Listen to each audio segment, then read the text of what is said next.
you know, and then if that was the first point, that they don't do Yeah, the research. so not doing the research, and so that's super important. Um, mentorship, mentorship is super important. So in my network marketing business, I have a team, man, of 400 people that are in my organization. And what I tell them that's different about this entrepreneur experience than any other entrepreneur experience is, one, your mentors are still in the business that you're in.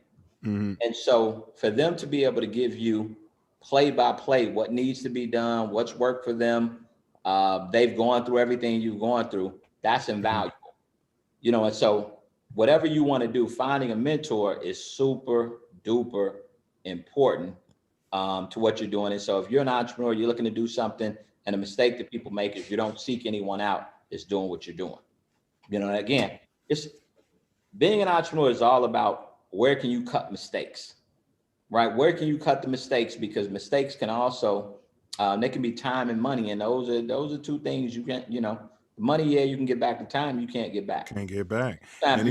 If you fuck up enough money, you might not be able to get that money back, right? Antoine Walker spent a lot of money in his playing career. He won't really be able to get that back after life.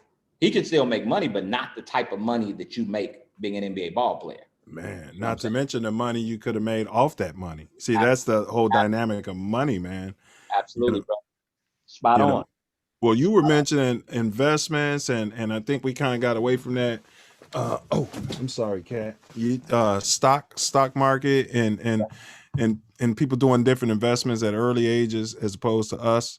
And one thing from my research, acquiring the knowledge, and now I'm getting into an action position. But for my research, Noob, I find that even just by doing investments, even if you're not winning all the time, you're not losing all your money. In other words, if I go out and buy an ounce of sage and smoke it all, right, that money's gone. Yeah. I mean, I've had some pleasure from it or what have you, but it's gone, right? But if I went out and bought a box of candy, and even if I didn't sell it all, or if some of it went bad, even if I broke even, and that money's not gone. Right. So with investors, what novice or non-investors think is all risk, right? So I'm all of this is risk, but when we're unable to think about, well, when you go buy a car, that's all risk. You ain't getting none of that back. Like everything as a consumer is all risk, and we're somehow okay with that. Right. But when you listen to a Susie Orman, or you listen to people who know the principles that we used to know as a people that we got away from, like I'll be watching Susie Orman, and somebody will be like, I got 500,000 cash in the bank. They'd be like, no, seriously, bro, I own, a house and a vacation house. And I was thinking about buying my, son an iWatch. And she'd be like, no, you know what I mean? No, you can't afford it. And I'd be like, wow, you know what I'm saying? And then that'll just tell you about the mindset. We talked about that. We talked about programming. We talked about programming. Programming is, and people don't realize they're programmed, right? Like however you program, you're programmed that way. I'm programmed a certain way, right? And so it's just, if your programming is a little bit off, and that's what sometimes we don't get. I talk to people all the time, man. Like, how's your credit score? I'm cool. I'm at like a 650. I'm like, 650 doesn't get you the best rates. So if you have a home right now, if you have a car note right now, you know that you're paying more on your money than I would be.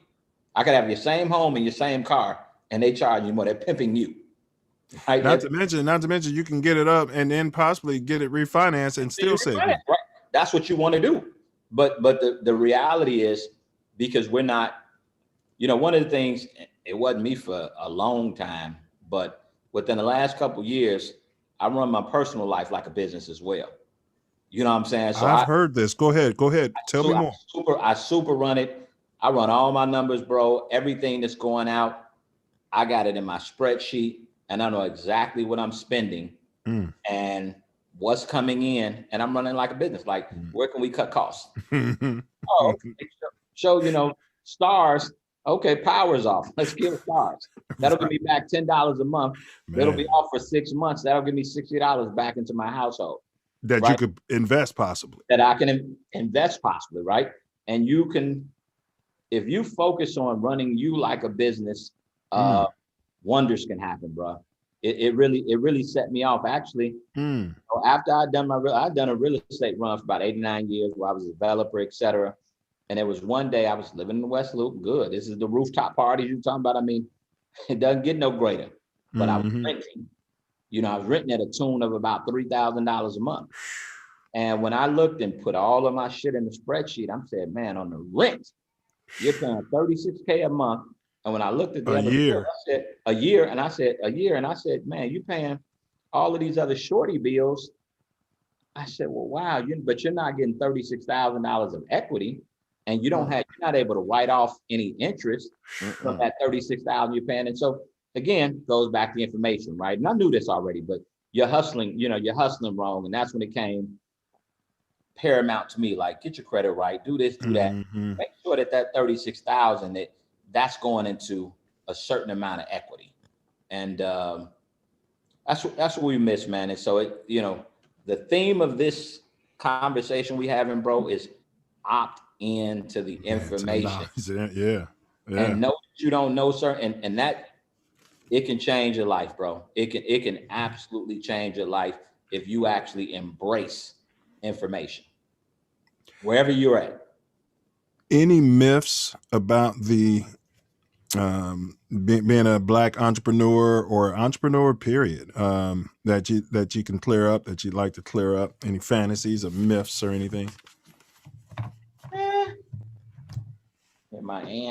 I don't know if there's any myths. Nope. I mean, even some entrepreneurs that might watch this, I'm kind of what you call those hybrid entrepreneurs. Like, I've continued to be an entrepreneur, but I've kept that ace in the hole. I've kept that $150,000, $200,000 job. And so, I've heard that school of thought. A lot of entrepreneurs, when I do my research, they be like, man, if you got that bag, don't cancel that bag. But it's just a school of thought. But go ahead, bro. Yeah. There's the biggest downside to that is you got a hell of a cushion, right? So if you don't have the right ambition, then my business, my passion, whatever, it doesn't have to work. Like I can, if it don't work, it don't work. I ain't gonna have to move out the crib. I ain't gonna have to turn the power. I got you. So I got you. it can for some people, it can kill. I'm gonna go to bed. I'm tired. I'm gonna go to bed. Where a person who needs to get their mortgage or their rent, I'm gonna stay up. And so that can be something that I see what you're trying to say. It could be inhibiting you, or it could be. In other words, it's but it's helping him because he's not as thirsty. If I'm talking to him about a property or something, he's not like, I gotta have it. And he's turning me off through his desperation. So he's got the job to fall back on. But then the other time, that same grind, no, I've got to sell this, is probably not going to be there as much. Absolutely. So you just have to, you have to know what you're doing. When I used to manage the meetings, I used to tell them a lot, like, being a struggling artist is cool, but try not being a struggling artist. Because if you're not a struggling artist and you actually have some money, then guess what? You can go book your own comedy show. So the comedians that that you don't have relationships with, you can actually book them because they'll come in for the money. Yeah. You put yourself on the show. So now you build a relationship with that comedian and you'll actually make some money off of it. But you can only do that if you have a job and you have income coming in. Right. So at the end of the day, in that particular case, you want a job because you want income, because I'm an up and coming comedian. But if I just keep doing things with local comedians that nobody knows versus bringing comedian where now I can get an audience of 400, now I can do my thing and sell and have myself, now I paid to bring in Bernie Mac, rest his soul. Right. And then now, Terminator's in there too. Right. And they're like, who's this guy? There you go. You go. Right. Like I told you before with Classic Hip Hop Live, I can reach out to Mass Days. I can reach out to Happy. I can reach out to Scarface. They're on the phone. Yeah. Right? I paid to get access. So at the end of the day, no myths. There's nothing that there's no catch-all. It's just being an entrepreneur is just about learning.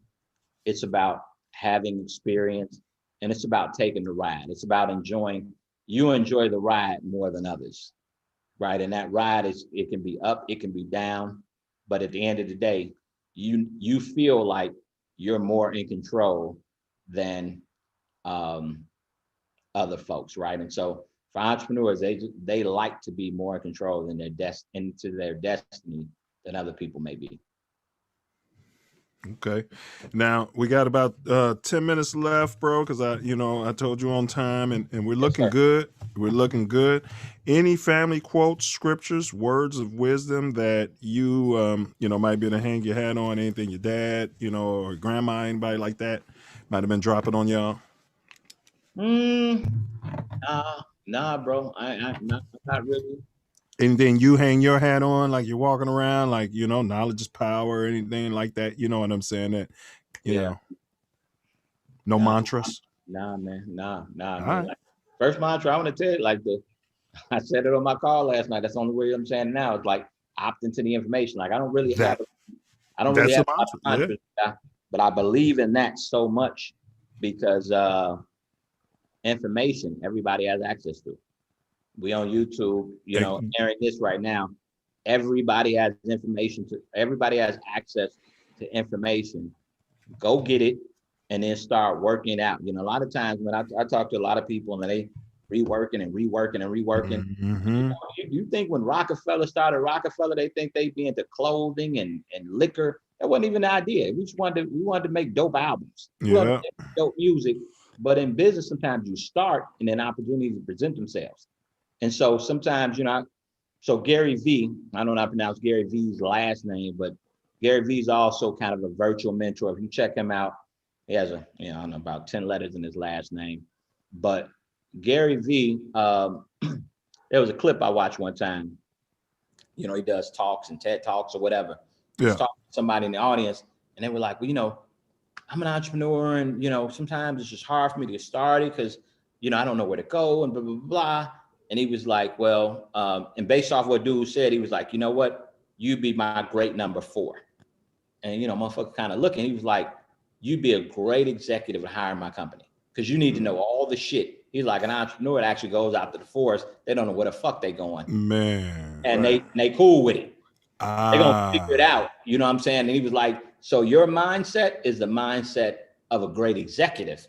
So I would a manager type. So I would hire you. You ain't an entrepreneur. You know what I'm saying? An entrepreneur is gonna go out to the forest, look around, and be like, I think I go right. Take that risk. He's gonna hop on a raft and end up on an island where all the resources are that nobody ever knew was there.